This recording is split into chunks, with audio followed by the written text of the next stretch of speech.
मैं आज आप लोगों से कुछ बात करने के लिए आया हूँ। एक्चुअली क्या है कि बहुत दिनों से मेरा मन था कि मैं अपने आप से बात करूँ। इसलिए कि इसलिए नहीं कि मतलब मुझे कुछ किसी को कोई लेसन्स देने हैं, नहीं। बट मैं बात करना चाहता हूँ कुछ ऐसे मुद्दों पे जिस पे कि लोगों को पता है मगर फिर भी वो अपने लिए कुछ कर नहीं पा रहे। शायद इसका रीज़न कुछ भी हो सकता है। मैं किसी को पर्सनली किसी को ऐसे ब्लेम नहीं कर सकता। सबके अपने अपने रीज़न्स होते हैं। कुछ लोगों के रीज़न्स वाजिब होते हैं, कुछ लोगों के रीज़न्स ऐसे होते हैं कि मतलब जिन रीज़न्स का कुछ अर्थ नहीं निकाला जा सकता। तो पहली चीज़ तो मैंने बहुत लोगों में देखी है कि हमेशा मैंने कोशिश किया है, हमेशा यही जानने को मिला है कि हम अगर ऐसा करते हैं तो लोग क्या बोलेंगे। अरे भाई, लोग तो हमेशा बोलेंगे यार, कब नहीं बोलते। अगर आप अच्छा काम करते हैं तब भी वो बोलते हैं, बुरा काम करेंगे तो भी बोलेंगे, और अगर आपने कुछ स्टार्ट किया है तो भी बोलेंगे। अब कंसर्न आता है कि भाई बोलेंगे तो सही, मगर उससे उनके बोलने से आपकी ज़िंदगी पर कोई इम्पैक्ट पड़ रहा है? अगर आप उनके बोलने से आपकी ज़िंदगी में कुछ भी इम्पैक्ट पड़ रहा है तो आप उसे कंसिडर कीजिए। अदरवाइज़ भाई देखो, दुनिया आज भी बोलती है, कल भी बोल रही थी और आगे भी बोलेगी। वो आप क्या चाहते हैं? किसी के बोलने से आप अपनी ज़िंदगी की ग्रोथ को रोक सकते हैं क्या? कोई आपको ये बोले कि ये पॉसिबल नहीं है तो क्या आप इस चक्कर में काम करना छोड़ देंगे? क्यों? देखिए, दुनिया की असल सच्चाई ये है कि हर चीज़ मुमकिन है।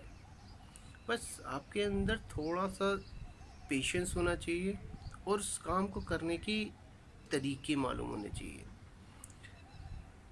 हमारे पास सबसे बड़ा एग्जाम्पल है लाइफ का, जिसके बारे में दुनिया जानती तो है बट उसको कभी रियलाइज़ और एडमायर नहीं करती कि हाँ, हमारे लाइफ में कोई ऐसा गुरु भी है जो ज़िंदगी भर, हमारी ज़िंदगी से पहले भी, हमारी ज़िंदगी के बाद भी हमेशा हमारा साथ दिया है। और उसने हमारा ही नहीं, हमारे इस दुनिया में जितने भी लोग हैं उन सब का साथ दिया है, चाहे वो अच्छा हो, बुरा हो, कैसा भी हो। तो बिलीव मानिए कि इस तरीके से अगर कोई है तो उस बंदे को अपना एज अ गुरु और कंसिस्टेंसी और उसको कुछ भी आप मान सकते हैं, बट उसने आज तक कभी आपसे कुछ वापस नहीं मांगा।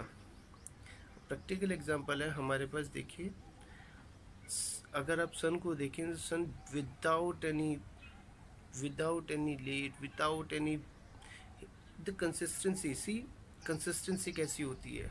अगर रियली एग्जांपल अगर आपको कभी लेना है तो आप सुबह उठिए, सूर्यदेव को देखिए, वो कंसिस्टेंट अपने ठीक टाइम पे रेगुलर उसी तरीके से उगते हैं और हम लोगों को एनर्जी प्रोवाइड करते हैं।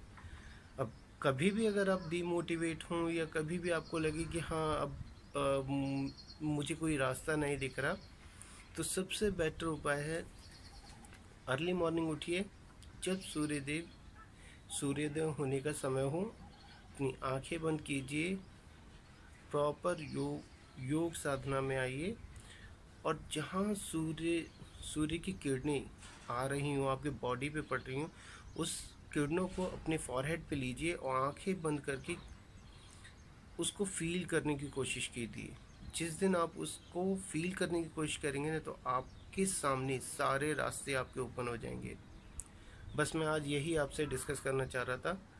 आगे आगे और कोशिश मैं करूँगा कि हर सुबह आप लोगों के लिए एक स्पेसिफिक लेसन, जो मैं शायद बुक्स के थ्रू या प्रैक्टिकल नॉलेज के थ्रू या प्रैक्टिकल लाइफ के थ्रू जो मैं गेट करूँगा, वो इस तरीके से शेयर करता रहूँगा।